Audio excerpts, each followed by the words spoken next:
नमस्कार. मी आहे Ghumare Chandrasen Ramkisan. Chapter number 3B, elasticity of demand, part number 2. Got it? Okay, now we last lecture comes to in part 1 in chapter number 3B. What is mean by elasticity? Also we try to understand why needs to measure elasticity. हमने उस पर भी focus किया कि elasticity major करना क्यों जरूरी है, कौन से प्रॉब्लम को under in law of demand में हमने फेस किया है. राइट. सो यहां पर हम आज फोकस करेंगे in part 2. Right. In under part 2 there are the some concept of elasticity of demand. But before going on topic, anybody can tell me please what is mean by elasticity of demand? Yes, ये elasticity of demand क्या चीज है? अरे भाई, 3 लोगों के हमने focus किया डिफरेंट, ये 2 पीपल्स, एक मार्शल साहब और दूसरे सैमुअलसन साहब.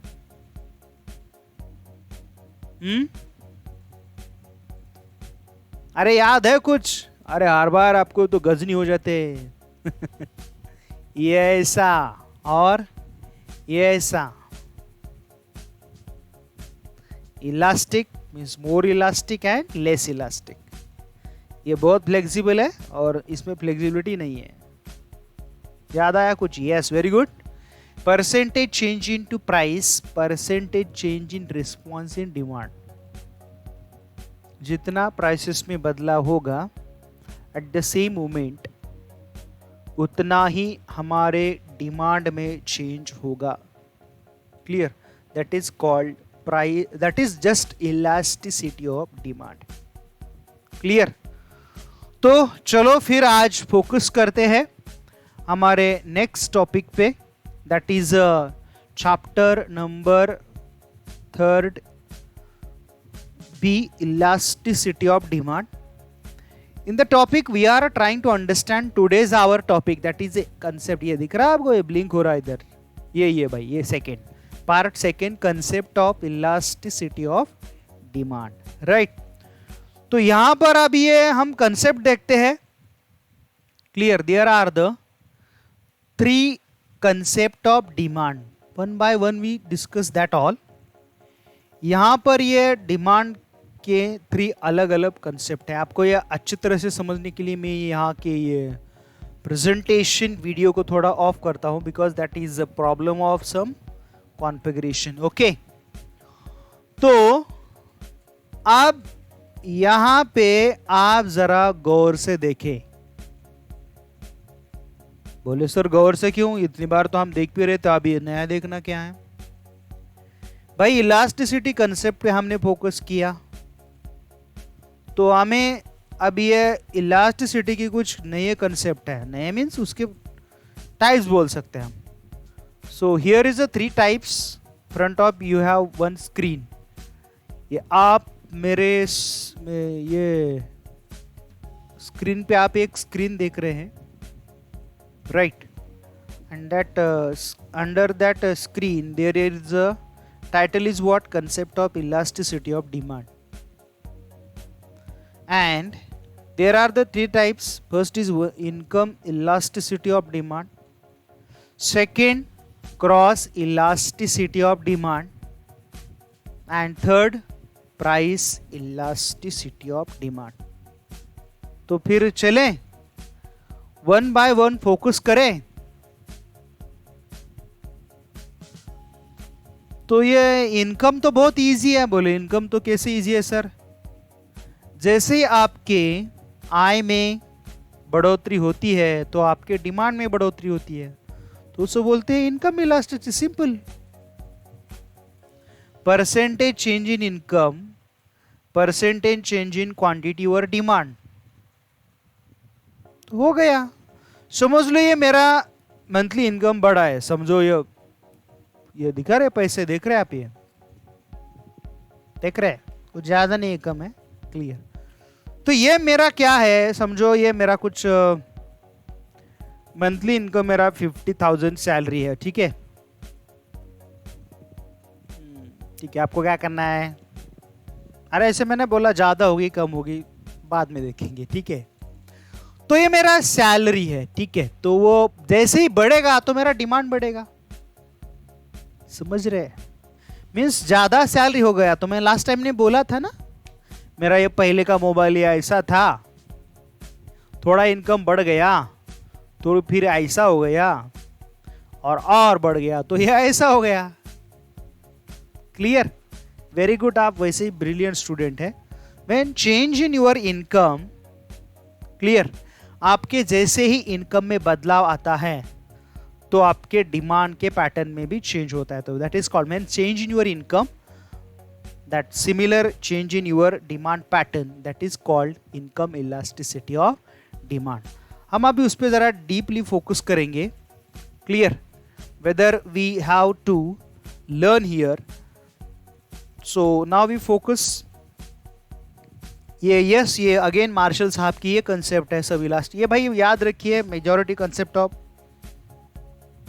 Come into the micro economics that all explain by Alfred Marshall. जो अभी मैंने बोला था very simply, degree of responsiveness of quantity demanded to change in income only, other factors including price remain unchanged, clear। तो आप समझ रहे हैं, means ceteris paribus means only change in your income and other factors are totally constant। तो ये हम जब numerical formula में कंसिडर करेंगे और लेंगे तो ये कैसा आएगा इसका फॉर्मूला, ई बोले तो अब मैं इसका एक्सप्लेनेशन दे रहा हूं, ई का मतलब क्या है, वाई का क्या है, ठीक है। पर E Y is equal to percentage change in quantity demand upon percentage change in income. जितने हमारे इनकम में बदलाव होगा उतना ही क्वांटिटी में होगा। तो इसका ये फॉर्मूला है, E Y is equal to delta Q upon delta Q upon Q delta Y upon Y. तो इसको हमने सॉल्व किया तो ये समझ में आ रहा है आपके, delta Q upon Y into Y upon delta Y, ये आपके समझ में आया क्या।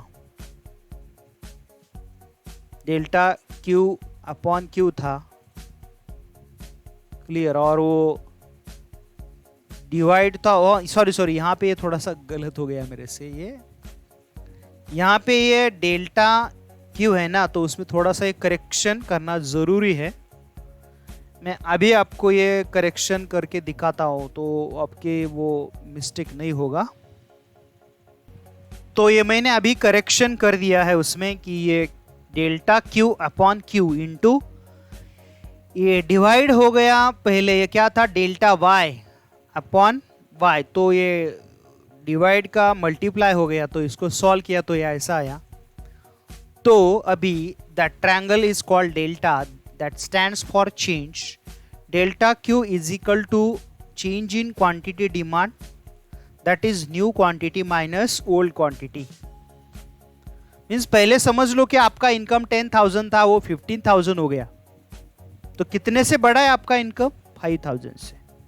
तो क्वांटिटी पहले आप समझ लीजिए कि अब 5 क्वांटिटी लेते थे तो आप ये 10 ले रहे हैं, तो कितने एडिशनल क्वांटिटी बढ़ी आपकी, 10, that is a 5, क्लियर। तो ऐसा ही कुछ delta Y, just I told you, मेरा इनकम समझ लो 10,000 था, वो 15,000 हो गया, तो एडिशनल 5,000 बढ़ गया। And Y is equal to original income and Q is equal to original quantity demand, clear. तो आप ये समझ गए मैंने क्या किया अभी, are you understand what I show you here. आप समझ रहे हैं? फॉर्मूला है डेल्टा। डेल्टा में नहीं समझे, डेल्टा मतलब change, new income minus old income. मेरा इनकम समझ लो 10,000 था, वो 15,000 हो गया,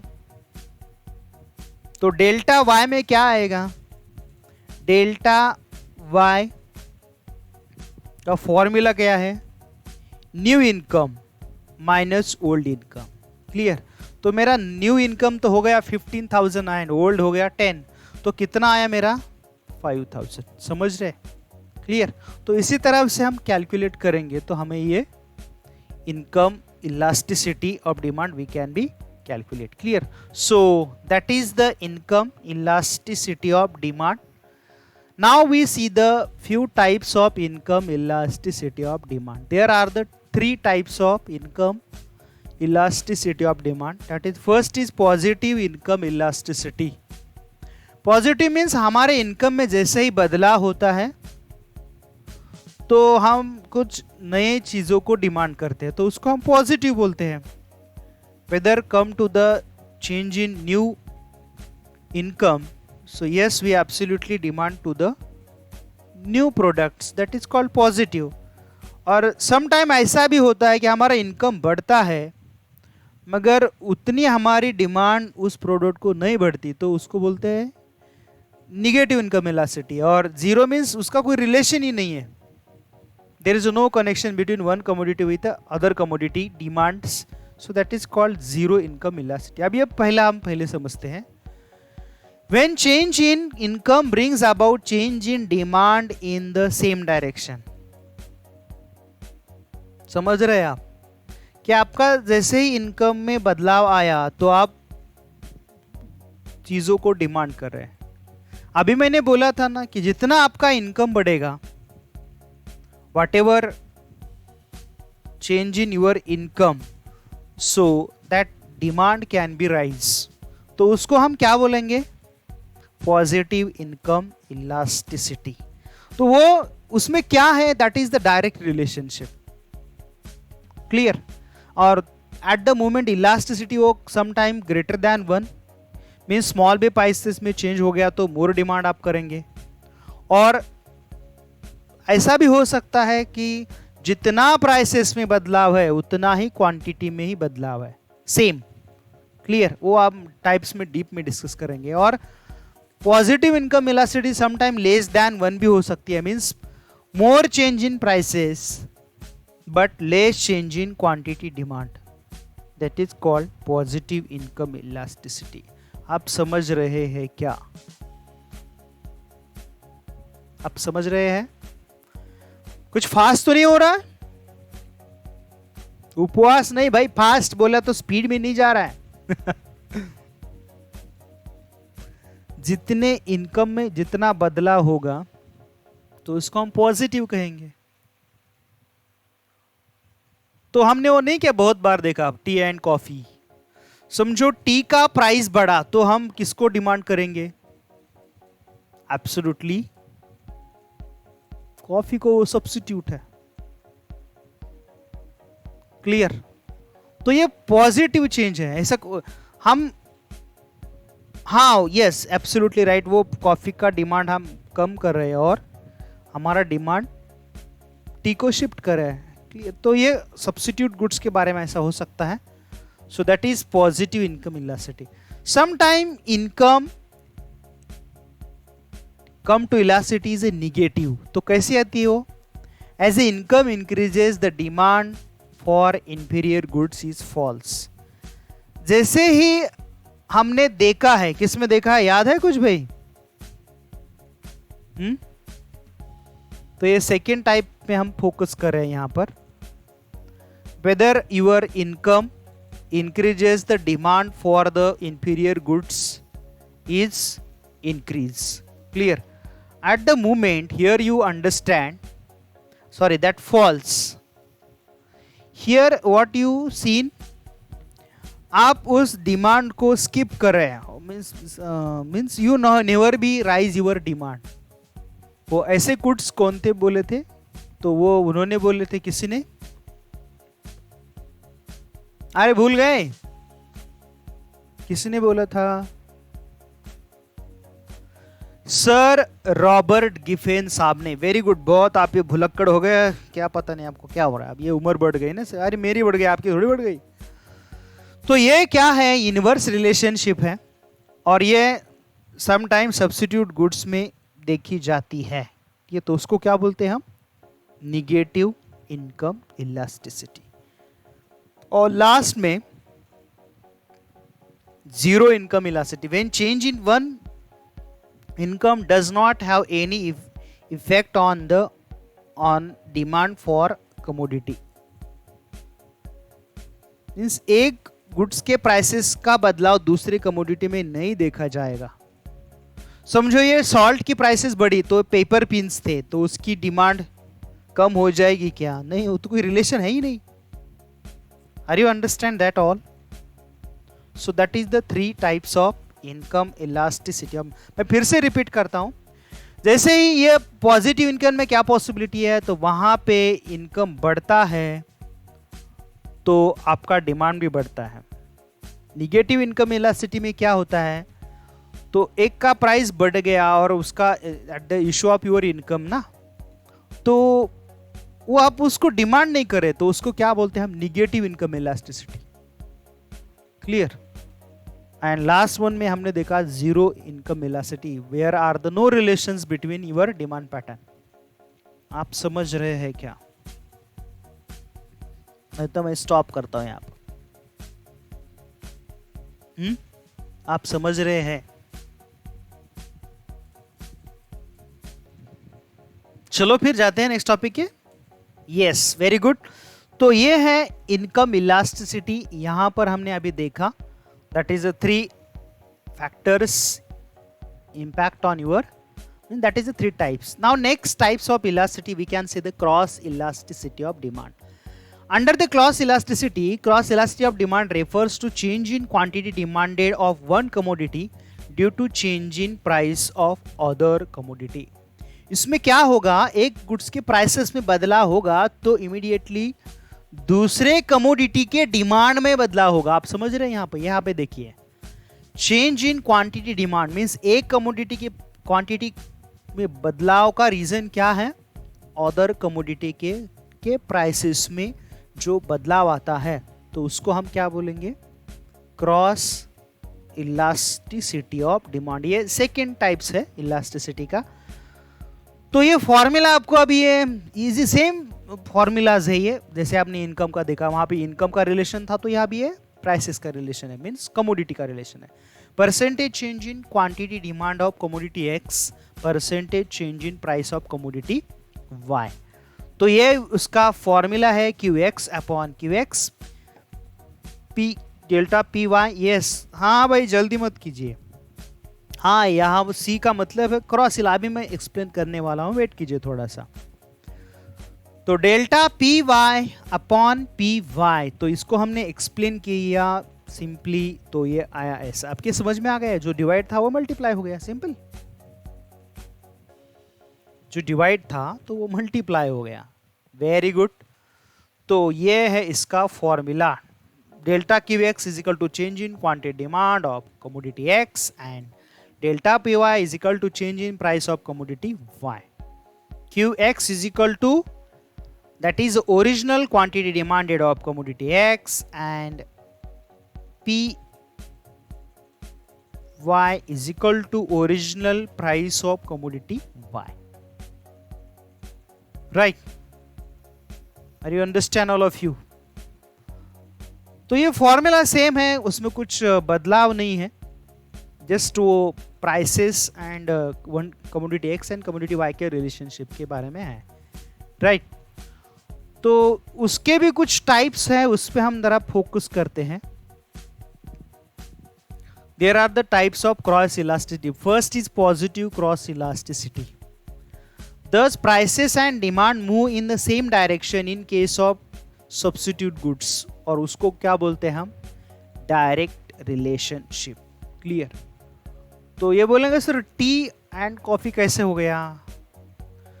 अरे समझो भाई, टी का प्राइस बढ़ा तो हम ये कॉफी की डिमांड बढ़ाएंगे ना, तो ये क्या हो गया, ये एब्सोल्युटली ये टी को कॉफी सब्स्टिट्यूट है। तो मैंने ये एग्जाम्पल यहाँ पे ये लिया है, क्लियर। तो ये रट रट के आप ये एग्जाम्पल बोर हो गए होंगे पॉजिटिव इनकम इलास्टिसिटी में, क्लियर। समझ लो ये मेरे पास ये ऑरेंज है, अभी तो ये थोड़ा समर सीजन भी चल रहा है, और ये रसना है, यम्मी यम्मी, ठीक है। तो ये दोनों को एक दूसरे को सब्स्टिट्यूट है, हम राइट। देख रहा है भाई, ये क्या मेरे पे दिखेगा, दिखेगा दिखेगा, दिख रहे हैं आप, नहीं देख रहे, ठीक है। जैसे देख रहे हो ये नींबू है, ऑरेंज है, ठीक है। तो समझ लो कि ये ऑरेंज की प्राइसेस बढ़ गई, कितने को अभी ये 5 रुपए के एक है। समर सीजन में थोड़े बढ़ते हैं और रेस्ट ऑफ द सीजन में थोड़े कम होते हैं, और ये 2 रुपए को है, ठीक है। अभी ये इसकी प्राइस ज्यादा बढ़ेगी तो आप एब्सोल्युटली किसको डिमांड करेंगे, इसको, मींस इसका आपका ये ऑरेंज का डिमांड आपका कम होगा, और ये रसना जो है तो इसका डिमांड बढ़ेगा, क्योंकि ये दोनों एक दूसरे को सब्स्टिट्यूट है। तो ये क्या है, positive income, positive elasticity, clear. That is one of the type of cross elasticity. तो ये एक कमोडिटी का प्राइसेस का दूसरे पे इंपैक्ट होता है, एब्सोल्युटली। तो वही तो मैं आपको समझा रहा हूं, समझ गए, वेरी गुड। तो इसको हमने बोला है क्रॉस इलास्टिसिटी ऑफ डिमांड, जैसे मैंने अभी यहां पे फोकस किया था। ये दूसरा है निगेटिव इनकम इलास्टिसिटी। यहां पे आप मेरे स्क्रीन को देख रहे हैं, मैं ऐसा अज्यूम करता हूं, तो उसका मीनिंग हम समझ में, हाँ वहां पे थोड़ा सा रह गया। तो वो सम टाइम वो इलास्टिसिटी कैसे आ सकती है, हाँ मैं वो समझा देने वाला हूं। ये ग्रेटर देन 1 क्या है, ये हमें ये टाइप जब देखेंगे तो हम ये और अच्छी तरीके से समझ जाएंगे। So no hurry to understand now ये second types of cross elasticity of demand, that is called negative cross elasticity. It takes place when change in price of one complementary good brings about change in demand for another commodity in the opposite direction. Clear? तो यहां पे क्या होता है, तो हमने tea coffee में देखा कि लोग टी की प्राइस बढ़ती है तो कॉफी को इमीडिएटली डिमांड करते हैं, और ऑरेंज का प्राइस बढ़ता है तो रसना को डिमांड करते हैं। तो मगर यहां पे थोड़ा अलग है। समझ लो ये पेट्रोल की प्राइसेस बढ़ गई तो डिमांड किसकी कम होगी, एब्सोल्युटली कार की डिमांड कम होगी, क्योंकि कार के लिए पेट्रोल डीजल ये इंपॉर्टेंट है, उसके बगैर वो कार चल ही नहीं सकती। वाइस वर्सा ऐसा भी हो सकता है कि जैसे ही ये कार के बहुत सारे प्राइसेस बढ़ गए, अज्यूम कीजिए, तो पेट्रोल का डिमांड थोड़ा कम होगा। भाई ये पेट्रोल तो सब गाड़ियों को हम यूज करते हैं, तो मगर ये कार पेट्रोल का तो रिलेशन है, मगर इसका ये क्या हो गया ये, yes very good, one commodity prices change impact on another commodity. Clear? Means एक कमोडिटी के प्राइसेस का दूसरे पर इंपैक्ट होता है। क्लियर? अब ये दूसरा एग्जांपल है मैं यहां पे ले रहा, देख रहे हैं आप, ये टूथपेस्ट और ये टूथब्रश, तो ये कॉम्प्लीमेंट्री डिमांड है। जैसे ही हम ये टूथब्रश को डिमांड करेंगे तो ये टूथपेस्ट को भी डिमांड करेंगे।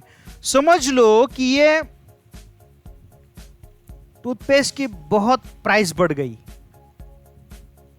तो इसकी टूथब्रश की डिमांड थोड़ी कम होगी, नहीं होगी? काला दंत मंजन यूज करेंगे ना ब्रश की जरूरत है ना टूथपेस्ट की जरूरत है, काला दंत मंजन कोयले से बनाओ। हाँ ये स्वदेशी है भाई, यस। अब बहुत होशियार हो गए अभी तो पर ये समझ गए आप, ये जैसे ही मीन्स ये दोनों में से एक, ये जो दो कमोडिटी है उसमें से एक कमोडिटी का प्राइस बढ़ता है तो दूसरे पे उसका 100% इंपैक्ट होता है। आई नो दैट, ये अभी दोनों को बहुत सारे शब्द, मैंने एग्जाम्पल लिया आपको समझने के लिए। क्लियर? तो ये समझ रहे हैं आप? समझ रहे हैं? Very good. तो that is negative income elasticity of demand. आम्ही जस्ट फोकस किया. Last types of elasticity, that is zero cross elasticity. What happen in their zero cross elasticity? Zero cross elasticity of demand takes place in case of unrelated goods. अभी यहाँ तो कोई relation है ही नहीं भाई. समझो कार की प्राइसेस बढ़ी और बुक्स की डिमांड कम हो गई, ऐसा तो नहीं हो सकता ना. क्या हो सकता है? What I tell you, जैसे ही कार की प्राइसेस बढ़ती है तो ऐसा क्या पॉसिबिलिटी है? नहीं है. Clear? So that is means relation ही नहीं है इसका कोई. There is no any relations. Clear? समझो ये ट्रॉफी है, बाय मिस्टेक मेरे को मिली है, इसके बहुत सारी प्राइसेस बढ़ गई, बहुत, तो ये बुक्स की डिमांड कम हो गया. ऐसा कोई रिलेशन है क्या? ये तो फाइबर से बनती है और ये क्या है? पेपर की बनता है. पेपर, ये पेपर से बनता है. कोई रिलेशन है ही नहीं इसमें. हाँ हाँ, बहुत स्टडी करेंगे तो क्या ट्रॉफी मिलेगा? सच है, सच है. हाँ, बहुत स्टडी करेगा तो तुमको ट्रॉफी मिलेगा, ऐसा. वेरी गुड, बहुत अच्छा लॉजिक है. तो ये समझ में आ रहा है आपको? तो ये books means unrelated, there is no any relation between the two commodities. जहां पर दोनों कमोडिटी का कोई भी रिलेशन नहीं होगा तो हम उसको बोलेंगे जीरो क्रॉस इलास्टिसिटी. समझ गए आप ये तीनों भी? Very good. चलो, तो ये इलास्टिसिटी में आप लास्ट टाइप देखेंगे, प्राइस इलास्टिसिटी में का, सॉरी, ये थर्ड टाइप देखेंगे आप. किसमें का? इलास्टिसिटी का. Very good. Price elasticity of, अरे भाई ये करेक्शन फिर से नहीं हुआ क्या? यहाँ पे करेक्शन कर दीजिए, मैं भूल गया, नहीं करेक्शन किया.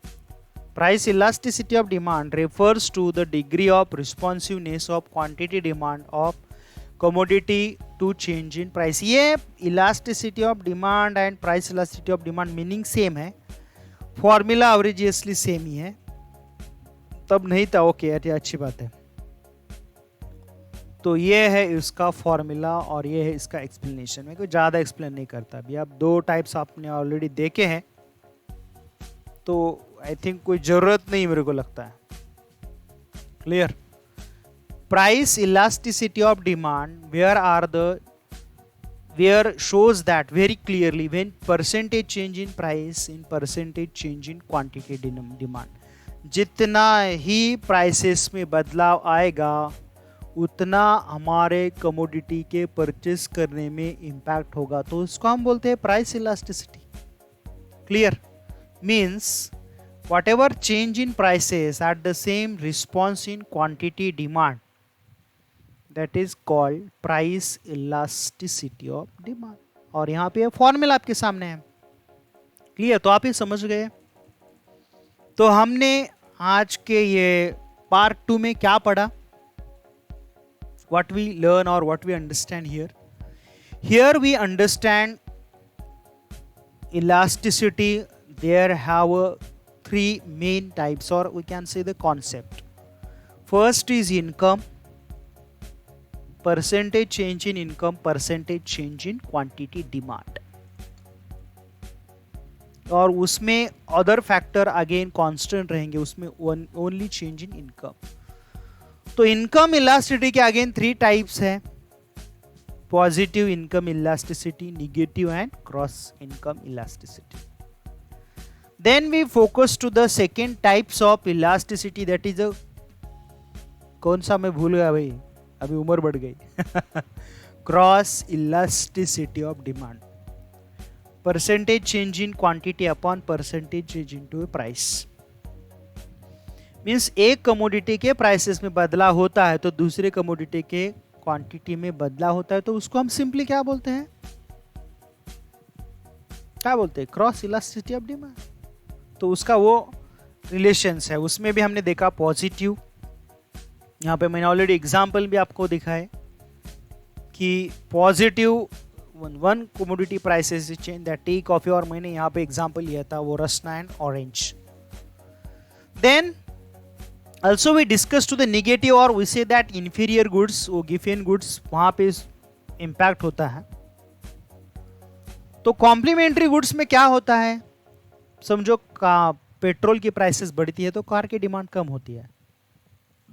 And last, in cross elasticity zero, there is no relations. Car का नोटबुक के प्राइसेस कोई रिलेशन है ही नहीं. And one topic we discuss, that is a price elasticity of demand. Clear? तो आज के टॉपिक में इतना ही काफी है. क्लियर? तो हम अभी मिलते हैं आपको chapter number 3B, again same topic and part number 3. उस टॉपिक में हम देखेंगे इलास्टिसिटी के, कौन से, प्राइस इलास्टिसिटी के 5 types. That is discuss in chapter number 3B, part number 3. Thank you.